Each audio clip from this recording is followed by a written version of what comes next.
음악과 오디오를 즐기는 가이드 쌤튜브 우승렬입니다. 간만에 기함급 제품이 출시가 돼서 전격 시청을 하러 왔습니다. 오디오 벡터의 R10 아르테, 오디오 벡터의 실질적인 플래그십입니다. 제가 오디오 벡터 이 R 시리즈 리뷰할 때마다 항상 말씀을 드렸던 게, 일찍이 오디오 벡터는 R11이라는 플래그십을 제작을 해서 이게 꽤 오랫동안 덴마크에서 만들어진 가장 비싼 스피커, 가격이 6억대 제품이라서 덴마크 비싼 스피커들 은근히 많습니다. 그리폰도 있고 뭐 베레센 이런 여러 가지 스피커들이 있는데도 제일 비싼 스피커의 기록을 갖고 있었던 게 R11이었는데, 이 제품은 상용화돼서 출시되는 제품이라기보다 오디오 벡터를 상징하는 그런 우뚝 서 있는 제품이었다고 봤을 때, 이 R10을 제작한 이유 자체가 실질적으로 양산을 해서 판매를 하는 그런 플래그십으로 새롭게 포맷화 시켰다는 그런 의미가 됩니다. 그래서 R11을 조금 현실화시킨, R11의 성능을 그대로 담은 채로 오디오 파일들이 구매할 수 있는 가격대까지 낮춘 그런 실질적인 플래그십 제품이라고 할 수 있겠습니다. 일단 R10의 정체성에 대해서 이해를 좀 할 필요가 있는 게, 사실상 오디오 벡터의 메인 라인업이고 시작이었고, QR 시리즈는 이제 그걸 좀 보편화해서 퍼블릭하게 만든 그런 라인업이라고 했을 때, R 시리즈야말로 오디오 벡터가 구현하고자 하는 그런 사운드를 가격 등급별로 또 사이즈별로 그렇게 쭉 구성한 실질적인 오디오 벡터라고 할 수 있습니다. 그래서 많이들 알고 계시겠지만 아래서부터 보면 R1, R3, R6, R8 그리고 이제 R10 총 6개 모델이죠. 이제 R11은 여전히 상징적인 제품으로 남아있지만, 그리고 이걸 플랫폼으로 해서 옵션들을 넣는 게 또 오디오 벡터 고유의 방식이죠. 그래서 시그너처 버전이 있고 아방가르드 버전이 있고 최상위의 아르테 버전이 있는데, 아르테 버전으로 갈수록 적용되는 옵션들이 겉으로 보기엔 똑같아 보이는데, 일단 아방가르드 버전이 되면 트위터 자체가 AMT로 바뀌고요. 그리고 나머지는 거의 표시가 안 나는데, 그 뒤로 엄청난 옵션들이 약 20여 개의 옵션들이 추가되어 있는 게 이제 아르테 버전입니다. 그래서 아방가르드와 아르테도 꽤 소리 차이가 많이 나게 그렇게 제작이 되어 있는 그런 제품들입니다. 근데 이 6개 모델에서도 등급 차이가 생기기 시작하는 게 R8부터입니다. R8부터는 아예 아방가르드 옵션이 없고 전부 아르테 옵션만. 그러니까 R8 이상에서는 트위터도 딱 요만큼을 쓰고 기타 옵션들은 다 적용이 된 그런 채로 출시가 돼서, R8만 해도 가격대가 1억에 육박하잖아요. 최상위 옵션을 전부 다 집어넣어서 그렇게 제작했다는 의미입니다. R8만 해도 재작년이었나 스테레오 파일에서 올해의 제품상을 받은 그런 제품이었죠. 오늘 볼 R10은 그 R8하고 상징적인 플래그십이었던 R11 그 사이에 위치하는데, 말씀드린 대로 R8하고는 포맷이나 사운드 자체가 많이 변경된 R11의 주니어 버전이라고 그렇게 봐야 되기 때문에, 겉으로 보면은 키도 좀 커지고 뭔가 트위터도 하나 더 생겨난 그런 R8처럼 보이지만, 제품 자체 구성이나 그 사운드의 품질 자체도 R8하고는 격이 다른 그런 제품으로 개발이 되어 있습니다. R10은 어떻게 생긴 스피커인지, 뭐가 그렇게 R8하고도 다르고 R11에서 얼만큼을 닮아왔는지 이걸 잠깐 살펴보자면, 기본적으로 오디오 벡터 스피커 중에 가장 규모가 큰 그런 구성을 하고 있습니다. 총 4웨이 구성이고 유닛 수가 15개나 돼요. 이렇게 바깥쪽에 보면 지금 5개밖에 안 보이잖아요. 이 정면에서 바라보면 드라이브 유닛이 5개로만 보이는데 뒤쪽에 8개가 있습니다. 그런 15개 유닛의 4웨이로 구성이 된 그런 제품이고, R8 이하의 제품하고 구조적으로 축을 달리한 부분이 뭐냐면, R8 이하 모델들은 베이스 유닛을 아래로 다운 파이링을 해서 6인치 베이스 유닛에 아이소바릭 8인치를 비스듬히 붙여서 그렇게 해서 아래쪽으로 뽑아서 뒤꿈치로 아래쪽 뒷방향으로 그렇게 베이스를 내던 방식이었던 데 비해서, R10은 베이스 자체를 뒤로만 방사하게 만든, 그것도 총 8개 유닛을 반듯하게 수직으로, 이걸 라인 어레이 베이스라고 하는데, 수직으로 똑같은 등간격으로 둔 8개의 베이스로 뒤쪽을 방사하게 만든, 이게 벌써 느낌이 다르시죠? 기존에 아래쪽으로 압력을 줘서 아래 뒷방향으로 베이스를 내는 이런 베이스와는 대략 베이스가 이렇게 다르게 나겠구나, 이런 상상이 되시죠? 여전히 리플렉션 홀은 아래쪽으로 두고 있긴 하지만 아래쪽으로 진동하는 그런 유닛은 일체 없이 베이스는 전부 뒤쪽으로 뽑아냈다는 게 R10만의 고유 방식입니다. 그래서 전체 대역이 21Hz, 20Hz 초반부터 시작을 해서 53kHz까지 광대역을 재생하는 그런 4웨이 13개 유닛으로 구성된 거대 시스템입니다. 각 드라이브 유닛도 예사롭지 않은 게, 이 R10에만 적용된 그런 유닛과 소재 기술들이 그게 R8 이하의 제품하고 또 차별화를 둔 부분이라서 하나씩 살펴보면, 일단 트위터가 2개로 되어 있다는 거. 듀얼 AMT 트위터 구성이라는 게 일단 다른 제품들하고 외관에서 차이가 나는 부분이죠. 이 2개 AMT는 R8에 사용된 AMT하고 다른 R10 전용 특주품입니다. 그 두 AMT가 똑같은 대역을 재생하는 게 아니라 서로 대역이 다릅니다. 윗대역은 둘 다 53kHz까지 재생하는 건 동일하고요. 아래쪽 AMT는 일반적인 트위터 구간인 3kHz부터 53kHz까지. 그리고 위에 있는 AMT는 30kHz부터 53kHz까지 재생합니다.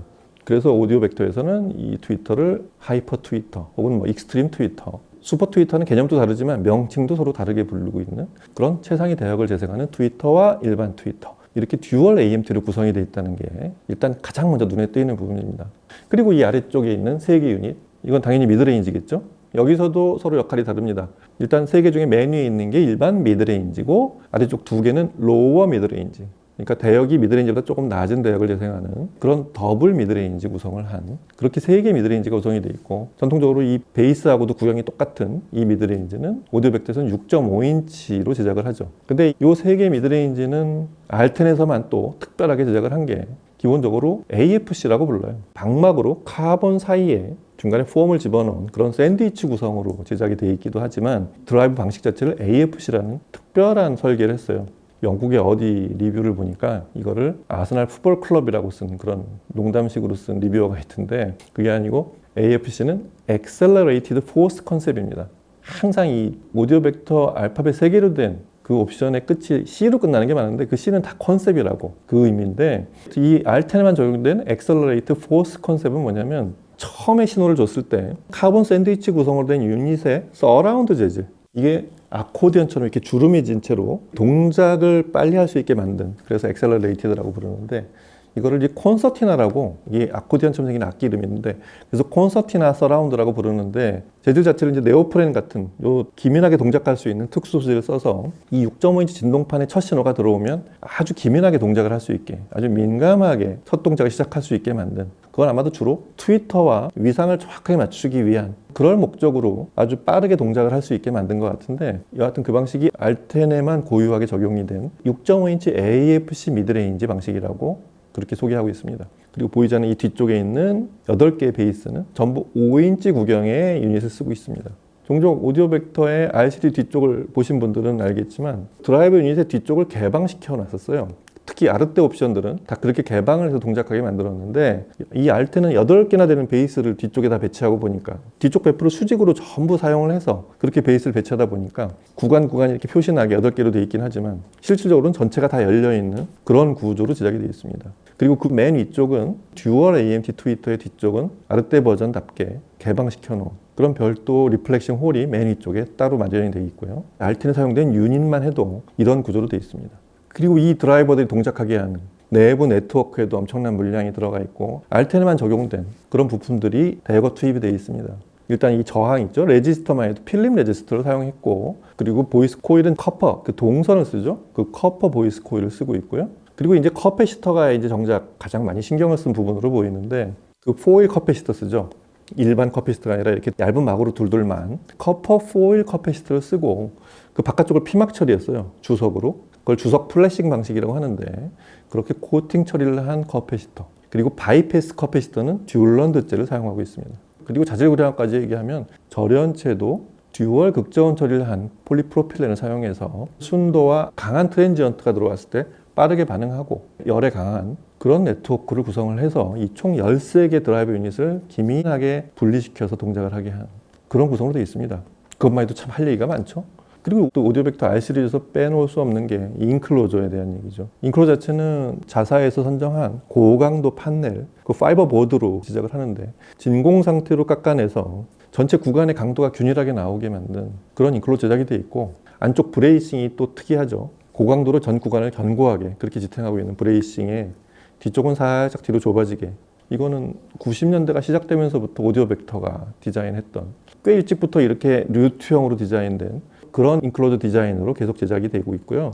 그리고 앞쪽은 또 6061 등급 고강도 알루미늄 패널을 드라이버 유닛 부분까지 씌워놓고 있는, 그리고 아래쪽은 전통적으로 아웃트리거나 이런 걸 사용하지 않고 역시 같은 알루미늄으로 뒤꿈치를 들어놓은 것처럼 리플렉싱 홀이 뒤쪽으로 공기가 이렇게 빠지게 그런 구조로 제작이 되어 있는 그런 모습을 하고 있습니다.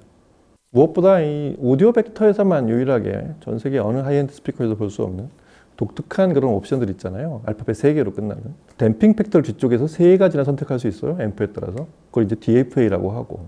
그리고 이제 프리덤 그라운드 같은 것도 하나, FGC, 그다음에 안에 에너지를 남기지 않는 NES, 스테이징에 관련된 거죠, SEC, 그리고 극저온 처리한 CU, 컴프레션을 최소화하는 그런 LCC, 그리고 아까 말씀드린 대로 R10에만 적용이 되어 있는 AFC 방식 같은 그런 굉장히 다양한 것들이 모여 있는 거의 오디오 벡터의 모든 걸 다 집약시킨 그런 제품이라고 할 수 있습니다. 그래서 스피커의 한쪽 무게만 95kg나 나가는 그런 제품이고요. 능률은 90dB로 꽤 높은 편입니다. 그런 이런 거함급인 오디오 벡터의 실질적인 플래그십 R10의 소리는 과연 어떨지, 이게 중요하죠. R10 소리를 한번 들어보도록 하겠습니다. 이전에 R8, R6 이런 제품들하고 소리 경향 자체가 다르니까 유심히 한번 들어보시기 바랍니다. 자, 음악 들어보시죠.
Just before our love got lost, you see,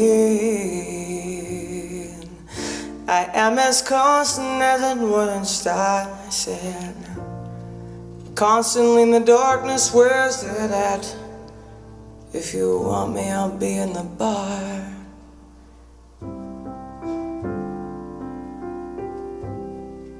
On the back of a cartoon coaster, in the blue tea screen light, I drew a map of Canada. Oh, Canada.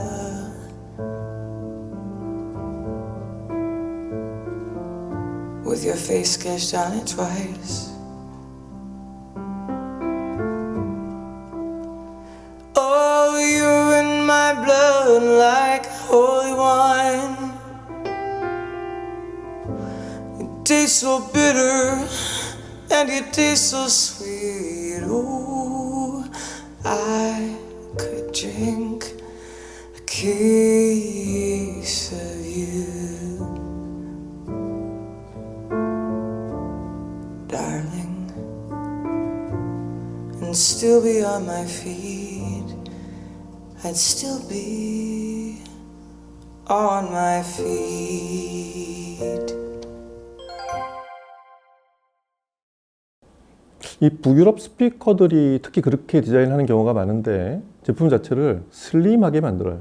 덴마크 스피커들만 봐도 그래요. 기본적으로 이렇게 배프를 넓게 만들지 않고 슬림하게 만들어요. 그게 음악을 듣는 스피커에 대한 기본 포맷이나 오랜 동안 생활 속에서 굳어진 하이엔드든 아니든 스피커랑 딱 이렇게 생긴 규격과 높이, 폭 이렇게 제작이 되는 걸로 그렇게 자리를 잡은 것 같은데 오디오 벡터가 딱 그렇습니다. 어느 제품이건 이렇게 슬림하게 올라갑니다. 그래서 작은 제품은 키가 작고 위로 갈수록 조금씩 키가 올라가는 정도지 막 좌우 폭이 넓어지거나 뒷길이가 엄청나게 커지고 이렇게 확장되진 않잖아요. 거의 동일한 포맷에 드라이버 유닛들이 늘어나고 키가 더 커지고 그 정도의 차이를 보이는 그런 포트폴리오로 구성이 되어 있다고 할 수 있습니다.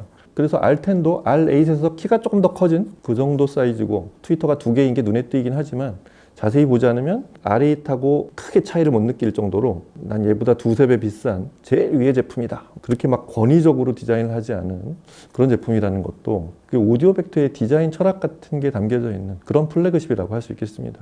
말씀드렸듯이 R10은 다른 특성들도 최상위 플래그십답게 좀 더 많은 트위터, 미드레인지에 조금씩 다른 것들이 다 특별한 방식으로 제작이 되어 있지만 전체 대역에서 베이스를 구사하는 방식 자체가 완전히 개념이 다르게 그렇게 설계된 제품이죠. 간단히 얘기하면 이전에 오디오 벡터 제품들의 저음 방식은 제가 종종 표현하기를 아래쪽으로 이런 아이소바릭으로 포만감 있는 베이스를 뭉게뭉게 만들어 놓고 그 가운데를 선명하게 날라오는 포만감과 신비감이 포함된 베이스 위에 아주 생생한 모습을 펼쳐놓는 그런 방식이었다고 한다면 오늘 들어본 R10은 그게 완전히 달라요.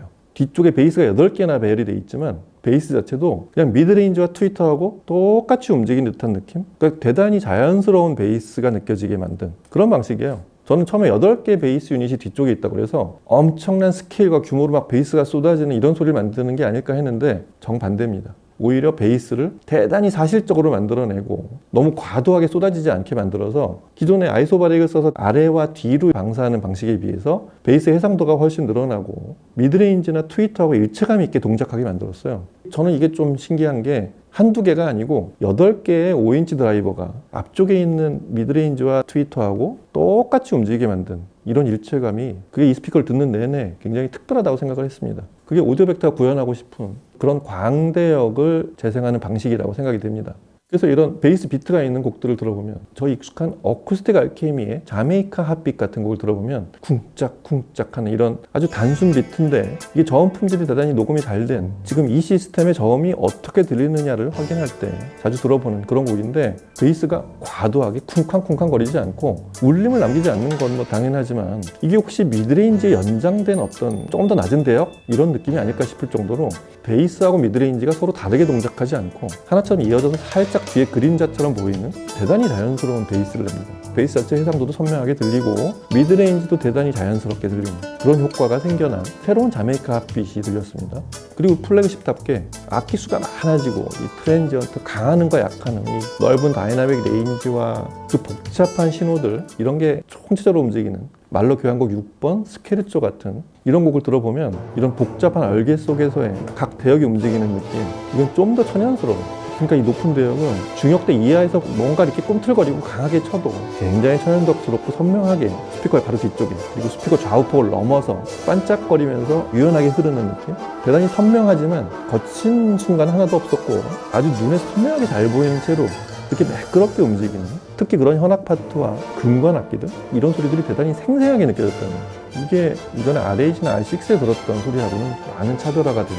AMC 자체가 두 개 대역으로 나눠져 있어서 그렇기도 하고 이거를 미드레인지 이하 대역하고 섞이지 않게 한 방식 자체도 굉장히 특별하다는 생각이 듭니다.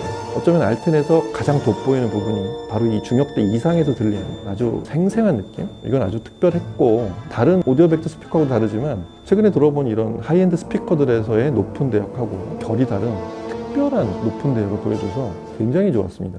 그리고 그런 특성들이 입체감을 내거나 오디오 벡터가 가장 자랑하는 이 위상이 딱 맞아떨어지는 고역, 중역, 저역의 전체 동작이 똑같이 맞아떨어지면 입체감 자체도 대단히 홀로그래픽하게 떠오르지만 좌우에서 펼쳐지는 그런 스테이징의 느낌도 굉장히 리얼하게 들립니다.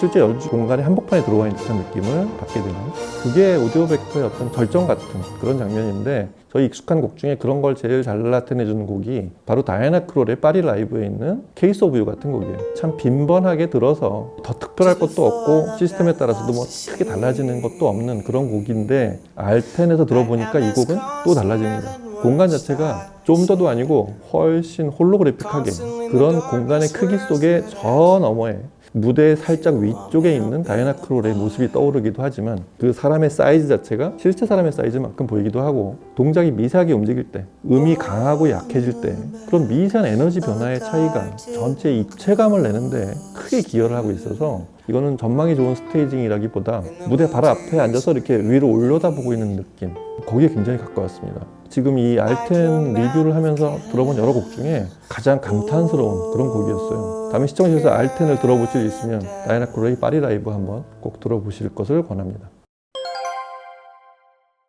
자, 오랜만에 보는 오디오 벡터의 신제품이기도 하고 오디오 벡터가 어떤 사운드를 그리고 오디오 벡터가 구현하는 최고 극치의 사운드는 어떤 모습인지 어떤 스타일인지 이런 걸 잘 확인할 수 있는 게 바로 알텐 아르테 버전에서 들을 수 있는 그런 소리였습니다. 이 제품의 소리가 뭐냐라고 물어보면 처음부터까지 그냥 내추럴한 아주 자연스러운 뭔가 푸짐하고 강렬하고 아주 해상력이 뛰어난 이런 물리적 특성이 좋은 스피커라기보다 그냥 앞에 음악이 그대로 떠오르는 스피커에 가까워진 그런 제품이라고 할 수 있습니다.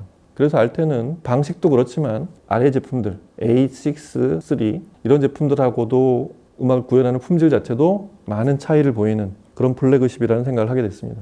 많이들 와서 들어보시고 이 제품은 오디오 벡터를 그간 들어보신 분도 물론이고 오디오 벡터 소리를 한 번도 안 들어보신 분들도 꼭 들어보셔야 될 대표적인 하이엔드 스타일 중에 하나라고 그렇게 말씀드리고 싶습니다. 소리샵에 오시거든 알텐을 꼭 들어보시기 바랍니다. 자, 오늘은 그렇게 해서 오디오 벡터의 신제품 플래그십 알텐 아르테를 같이 살펴보고 들어봤습니다. 다음 시간에 또 뵙겠습니다. 감사합니다.